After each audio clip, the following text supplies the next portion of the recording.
Ahora, el reclamo de Pedro Castillo y el reclamo de una constitución, yo siento que son demandas particulares de algunos sectores.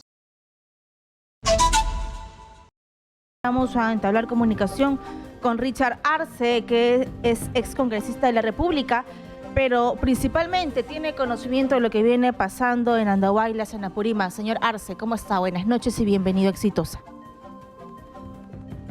Katiuska, buenas noches. Un gusto poder dialogar contigo. Pedro, buenas noches. ¿Qué tal? Mucho gusto, señor Arce. Por favor, cuéntanos lo que está pasando en estos momentos. ¿Hay una expectativa sobre este diálogo que se pretende instaurar? ¿Encuentran una predisposición desde la población que se encuentra levantada en protesta? Evidentemente, en este momento los ánimos están caldeados, ¿no? Esa es una situación real. Ya ha acontecido el día de hoy en Abancay que se ha pretendido quemar en la Corte Superior de Justicia, ¿no? Y eso es lamentable porque tenemos que ser muy responsables. Hacemos la protesta, protestamos, pero no podemos dañar propiedad pública y tampoco propiedad privada, porque según lo que tenemos los reportes también ha habido vandalismo, ¿no? Y saqueo de algunos centros, de algunos pequeños negocios, ¿no? Porque no somos centros comerciales, ¿no? Y eso es realmente preocupante porque se está escalando a otro nivel de la conflictividad. Y ahí sí se tiene que exhortar y se tiene que pedir la responsabilidad de parte de la población que se está manifestándose. De lo que corresponde a mi experiencia y mi conocimiento de la gestión de conflictos sociales, evidentemente estamos en una situación donde no hay un interlocutor con el que se puede dialogar, no hay una agenda en específico. El pedido generalizado es el adelanto de elecciones, ¿no? Y en eso definitivamente se tiene que trabajar, pero se requiere en este caso tener la información del proceso electoral. Eso es muy importante, Katiuska, porque el convocar unas elecciones generales requiere mínimamente de 270 días para la convocatoria. Si queremos hacer unas reformas políticas mínimas, un año antes de la elección, o sea, en el periodo un año antes de la elección no puede haber ninguna modificación. ¿Qué quiere decir? En un periodo previo. Si se ha programado al 2024, tendríamos desde ahora de diciembre solo hasta marzo para que se hagan las modificaciones, que inclusive tiene que hacerse en dos legislaturas, inclusive con la posibilidad de un referéndum, si es que no se tienen los 87 votos, que sería creo que lo más saludable, ¿no? Para que se pueda legitimar la decisión justamente de hacer reformas políticas que son importantes, como por ejemplo renovar por tercios o mitades el Parlamento, ¿no? Los congresistas sienten que han entrado y tienen cheque en blanco para que en 5 años hagan lo que se les venga en gana. Si implementamos esa norma, los congresistas tendrían que trabajar para evidenciar su trabajo. El que no cumple simplemente va a ser removido cada 2 años y medio, ¿no? Y de la misma manera, sería importante bloquear a los sentenciados, a gente con antecedentes que pueda postular, ¿no? Solo para empezar a enumerarte la importancia, ¿no? Y algo muy importante que sí ya está en las reglas electorales es que se tiene que implementar las elecciones primarias, ¿no? En la modalidad de las PASO argentinas, primarias, abiertas, simultáneas y obligatorias, ¿no? Que es importante porque eso permitiría generar un filtro. Si no, vamos a tener, de acuerdo a lo que se tiene información del registro de Lo organizaciones mismo de políticas, siempre. un promedio de 20, 25 partidos políticos. Y en el momento de la elección, eso va a generar una dispersión como la que hemos tenido en esta última elección. Y a segunda vuelta pasarían con 8, 9% de la votación, con lo cual no habría la legitimidad que se requiere justamente para que se pueda garantizar Así es, lo señor que tanto Arce. estamos pidiendo, ¿no? Que la gente se identifique con sus autoridades. Es doloroso cómo nos enfrentamos peruanos contra peruanos y hablo de la Policía Nacional. En lo del bloque anterior hemos humanizado a la Policía Nacional y creo que también corresponde humanizar a la gente que está protestando. Pero la gente que de verdad tiene el sentimiento de levantar la voz por algo que consideran injusto, como el cierre del Congreso o el adelanto de elecciones. No hablo de la gente infiltrada que está clarísimo que está tomando aeropuertos y que está atacando. Hablo de la gente de Apurímac que se ha visto invisibilizada por años, por gobiernos que no han hecho absolutamente nada. Gente que no tiene información, gente donde no hay un gran nivel de educación, donde no hay salud, donde ni siquiera tienen las condiciones básicas para vivir.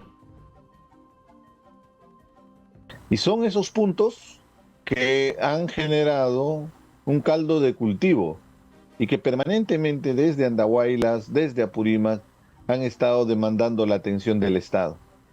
porque lamentablemente tiene que llegar a estas circunstancias para que recién en ese momento se tome en consideración muchas demandas sociales. Entonces, seamos responsables. Es importante también que desde el gobierno se pueda destrabar algunos proyectos determinantes, ¿no? Caros anhelos. El caso del hospital de Andahuaylas es de lo más emblemático que se podría implementar. Yo te doy un dato, por ejemplo, Pedro Castillo estuvo hace 2 semanas en la cuenca del río Chicha, en Andahuaylas, y supuestamente fue a presentar el proyecto de irrigación del río Chicha, que es súper importante.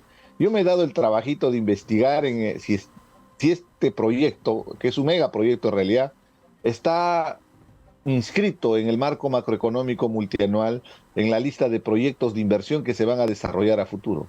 No existe, no está. Entonces, ¿a qué fue Pedro Castillo? A mentir. Entonces, esas son las cosas que a veces molesta, incomoda, ¿no? Porque genera sobreexpectativa sobre algo que no existe. Que vayan cuando se inaugure, ¿no? Por último, cuando se pone la primera piedra del proyecto, pero que no se vaya a sorprender a la población. Es que desgraciadamente ¿no? ha sido una retórica de siempre la mentira.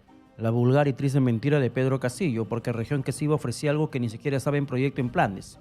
Parecía un eterno candidato cuando se olvidaba que estaba siendo ya presidente, ejerciendo función presidencial y que tenía que mostrar resultados o llevar algo concreto a la población.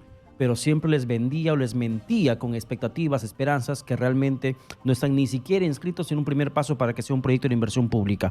Pero entendiendo además, señor Arce, de que usted ha sido convocado por la presidenta Dina Boluarte para que pueda formar parte de ese comité de crisis, ¿cuáles son los primeros pasos que tendría que darse desde el lado del gobierno, desde el lado de quienes tienen que resolver el problema, para que la parte en protesta pueda también bajar un poco la temperatura de la protesta y así al menos intentar instaurar una mesa de diálogo, que se pueda conversar?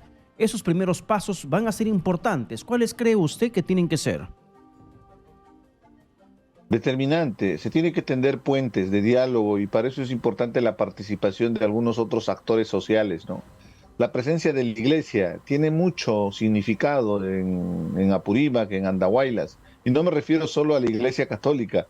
Los evangelistas han hecho una gran labor social y tienen bastante ascendencia, entonces hay que buscar esos espacios para poder dialogar. Los ministros tienen que constituirse en las regiones para que empiecen a generar espacios de confianza, ¿no? Que se requiere en un escenario justamente de conflictividad. Y ahí el jalón de orejas fue, porque tú ves de la extrema derecha lo que han estado mandando mensajes y lo han estado haciendo hasta hace un momento. He visto algunos congresistas que están pidiendo que se imponga la fuerza no de la razón, sino la fuerza de las balas, ¿no? Métanle balas y están terruqueando a la gente.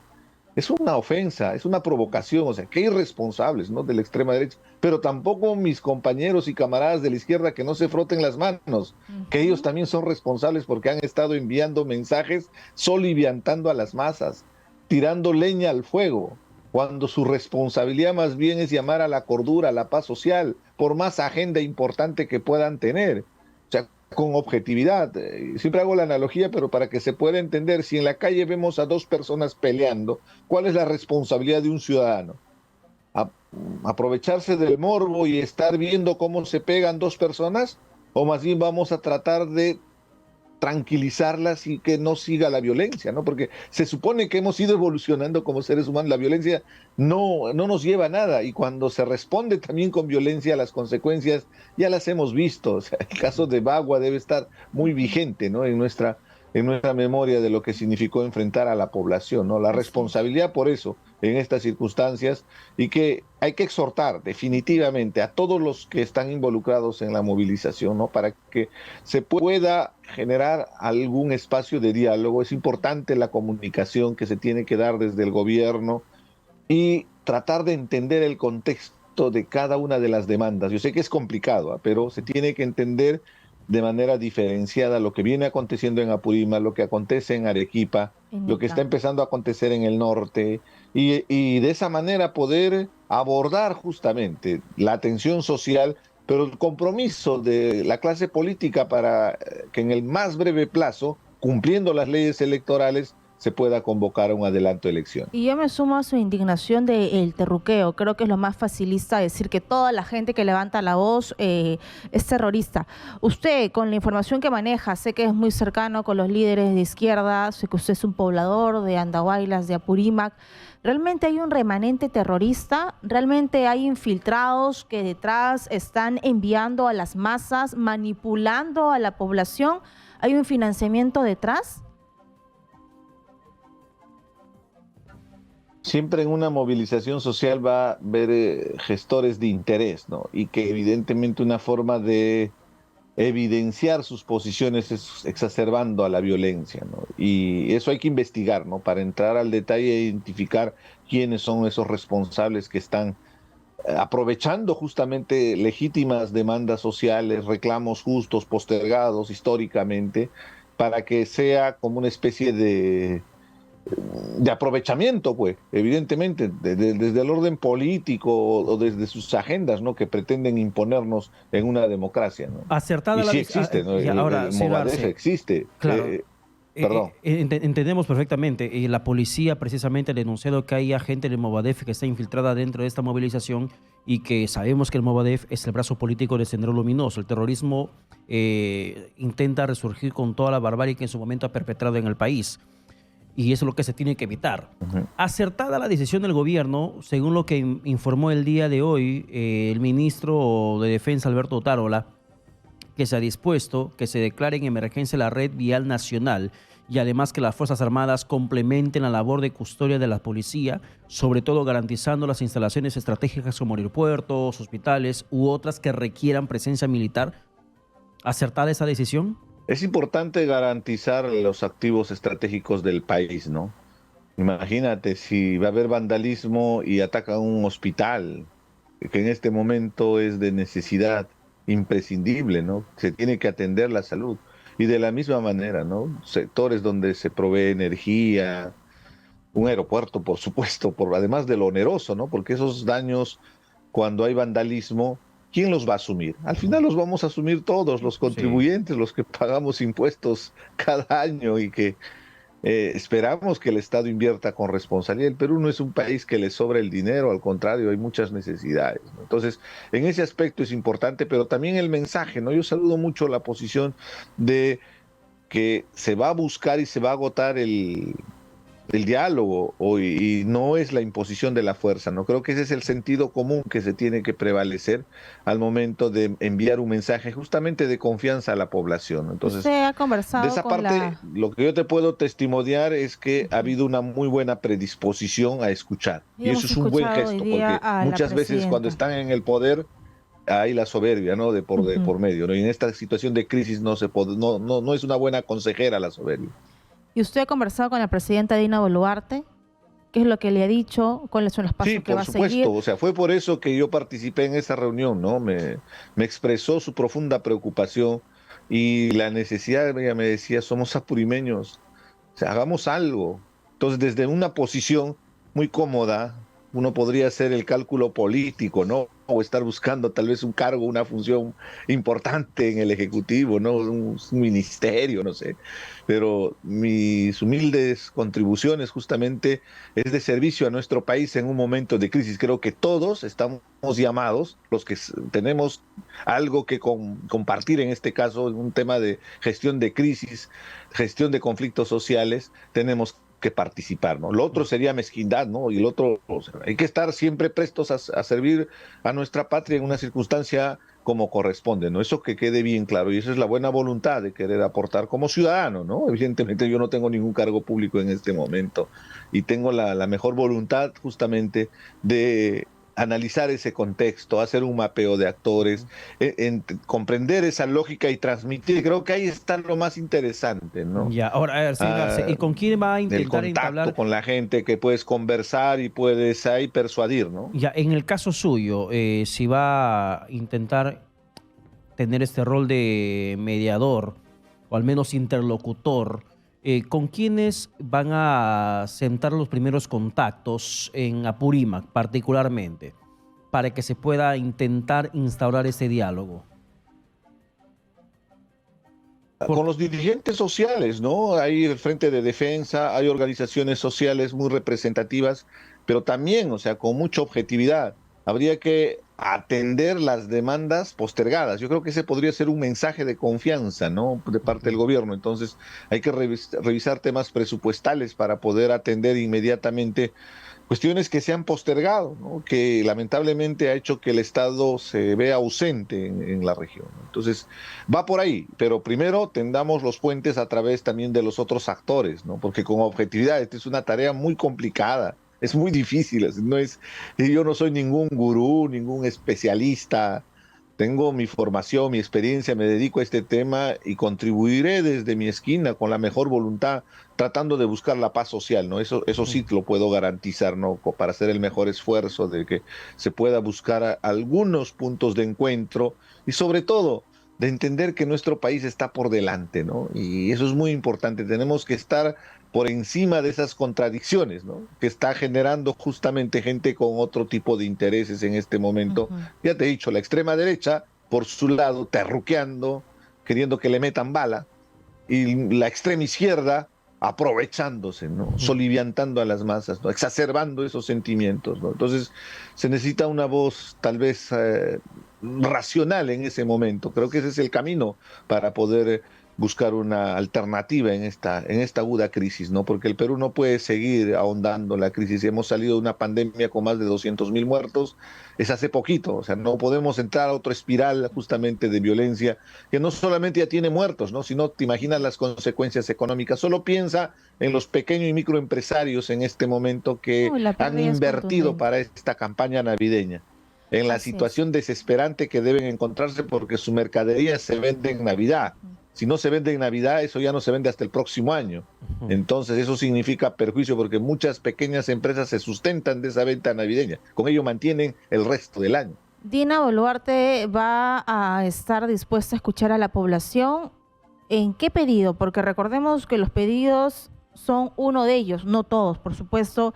Liberación de Pedro Castillo, otros quieren que se restituya a Pedro Castillo como presidente, asamblea constituyente, adelanto de elecciones y cierre del Congreso. Hay 5 escenarios que algunos sectores piden.